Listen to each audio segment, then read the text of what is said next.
Here's how to make sourdough discard waffles. For 1,000 grams of discard, you need a stick of butter. This is 8 tablespoons. So if you want to cut the recipe in half or a quarter, it would be 2 tablespoons, 4 tablespoons, and so on. Butter is melted. Let's go ahead and add our discard. Do you hear that? That's what my discard looks like. 1,000 grams. One of these deli containers is about 750 grams. So just for like visualizing, if you have about this much discard in your fridge, this waffle recipe will use up the entire thing. I'm gonna get to my 1,000 grams. I'm gonna take this off the scale. You could just put all the ingredients in at the same time, but because the butter was melted in the microwave and it's fairly warm, I want to mix it in with this cold discard just to make sure the eggs don't somehow scramble or something when they hit the butter. Now, the texture of this, like how thick or how thin it is, will very much depend on your discard. If you're always putting very hungry, thin, liquidy discard in the fridge, this is obviously not going to be as thick as mine. But don't worry, hundreds of people have made this waffle recipe with all different kinds of discard and they come out amazing. I would just advise you to not use super old discard. Like, try to use stuff that's 2 weeks old or less from your fridge for the best flavor. The longer it sits in your fridge, the more weird flavors it gets from the hooch, the ethanol, and the alcohol and all of that. And that flavor will transfer to your waffles. Also, if you don't have discard but you want to make these waffles, you can absolutely use active starter. They'll probably even taste a little bit better, but this is still a great way to use up your discard. 50 grams of sugar. Give this a good mix. This would also be really quick and easy to mix in your stand mixer. Now we're gonna add vanilla extract. I make my own vanilla extract. I just buy my organic grade A Madagascar vanilla beans on Amazon. It's about $40 for a big bag of it. I bought these swing top jars and you just put like 7 or so vanilla beans that you kind of split a little bit down the middle to reveal the inside. Stick them in here and fill it the rest of the way with vodka. And in about 6 months, you will have your very own incredible vanilla extract. I actually did the math on this. It's 90% cheaper than the grocery store. You do have to wait 6 months, but I made 8 jars at the same time. And so once you wait that initial 6 months, you will have vanilla extract for the rest of your life. Because once you go through one jar, you just fill it back up with vodka. Maybe put a fresh extra vanilla bean in there or two, and you're good to go. Anytime you can level up an ingredient, it just gives it that X factor where people are like, oh my gosh, why are these waffles so good? Cinnamon is optional. I really like the health benefits of cinnamon, and it also gives a really nice flavor. But if you're not a fan, you can absolutely exclude it. I have measurements in the recipe, but I never measure, I just eyeball. Here's where the magic happens. 2 teaspoons of baking soda. If your baking soda has chunks in it, you might want to put it through a fine mesh sieve, because if you get any chunks of baking soda in your waffles, you'll be able to taste it. It's very bitter. And the texture of the waffles changes in about 10 to 15 seconds. It aerates, gets nice and fluffy. It's incredibly cool to watch it happen. You see this? I love this part.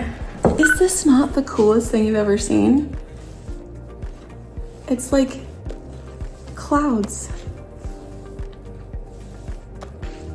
Love it. So you can also add any like waffle inclusions that you want. Blueberries, chocolate chips. My mom likes doing pecans, I think. She does like a butter pecan situation. Sprinkles.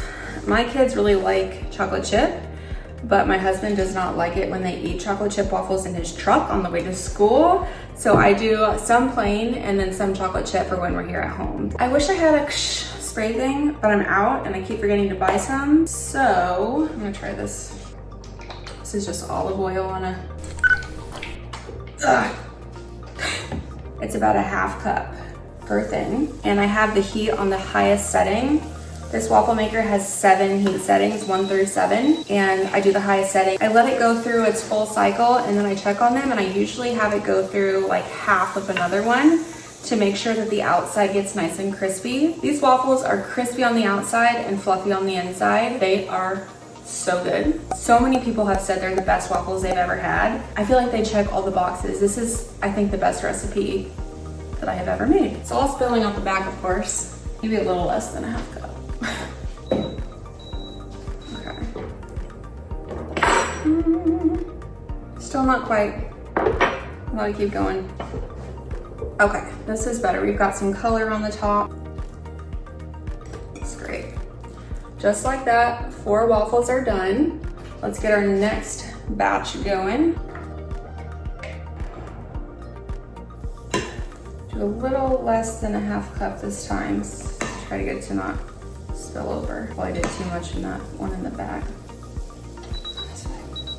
All right, there we go. Okay, I've got that nice golden color. Maybe I'll put 2 in here, plain, and then I'll do the rest chocolate chips. You can also just sprinkle them on top of the waffle, but if you mix it into the actual batter, they seem to kind of cook more into the waffle versus on top. I forgot to put oil on it. The bottom feels like it needs to crisp up a little bit. More oil in there. I'm gonna just sprinkle the pecans on some of these. All right. One more. Okay. Ooh, these look good. Here's a more up close look at the waffles. I put them on this sheet tray because then I can put them in the freezer easily, and you just let them freeze like this open, and then you can put them in a Ziploc bag, like a freezer Ziploc bag, and just pull them out whenever you need one. Freezing them this way ensures that they're not all stuck to each other. That's what they look like, nice and crispy on top. These waffles are so good. They're crispy on the outside, but they're so soft and tender on the inside. I'm giving these to my friend Stephanie, so I don't want to like cut into all of them, but let's see if we can show you. They're super soft and tender on the inside, but then nice and crispy on the outside.